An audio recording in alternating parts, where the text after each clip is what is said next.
بسم اللہ الرحمن الرحیم۔ السلام علیکم۔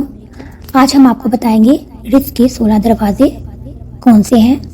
اللہ تعالیٰ نے رزق کے 16 دروازے مقرر کیے ہیں اور ان کی چابیاں بھی بنائی ہیں۔ جس نے یہ چابیاں حاصل کر لی وہ کبھی تنگ دست نہیں رہے گا۔ پہلا دروازہ نماز ہے۔ جو لوگ نماز نہیں پڑھتے ہیں ان کے رزق سے برکت اٹھا دی جاتی ہے، وہ پیسہ ہونے کے باوجود پریشان رہتے ہیں۔ دوسرا دروازہ استغفار ہے۔ جو انسان زیادہ سے زیادہ استغفار کرتا ہے، توبہ کرتا ہے، تو اس کے رزق میں اضافہ ہو جاتا ہے۔ اللہ اسے ایسی جگہ سے رزق دیتے ہیں جہاں سے کبھی اس نے سوچا بھی نہیں ہوتا۔ تیسرا دروازہ صدقہ کرنا ہے۔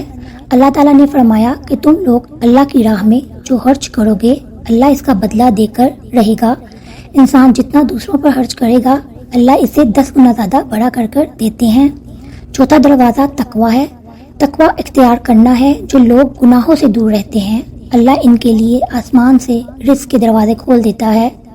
پانچواں دروازہ نفلی عبادت ہے۔ جو لوگ زیادہ سے زیادہ نفلی عبادت کرتے ہیں اللہ ان پر تنگ دستی کے درستے بند کر دیتا ہے۔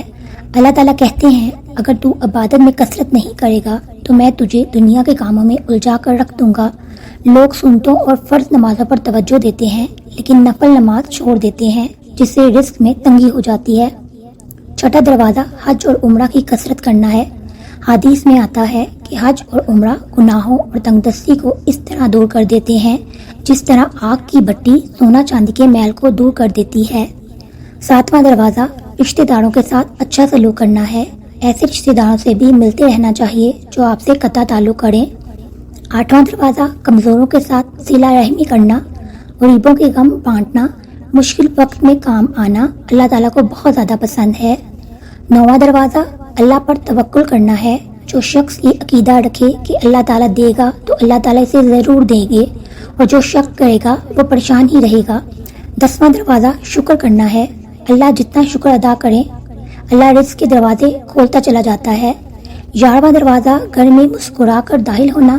گھر میں مسکرا کر داخل ہونا سنت بھی ہے۔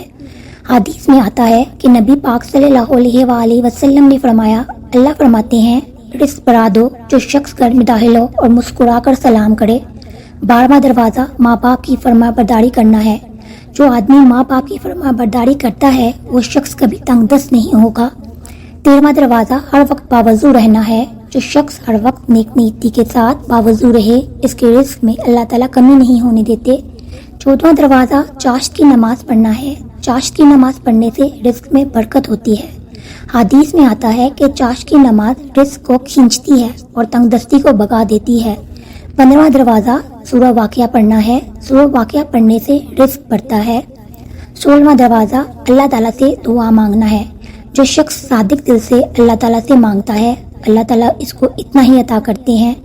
میں آپ سے امید کرتی ہوں کہ آپ کو میری ویڈیو بہت اچھی لگی ہوگی۔ اگر اچھی لگے تو لائک اور شیئر ضرور کیجیے گا اور چینل کو سبسکرائب کر لیجیے گا۔ اللہ پاک آپ سب کو اپنے حفظ و امان میں رکھے۔ اللہ حافظ۔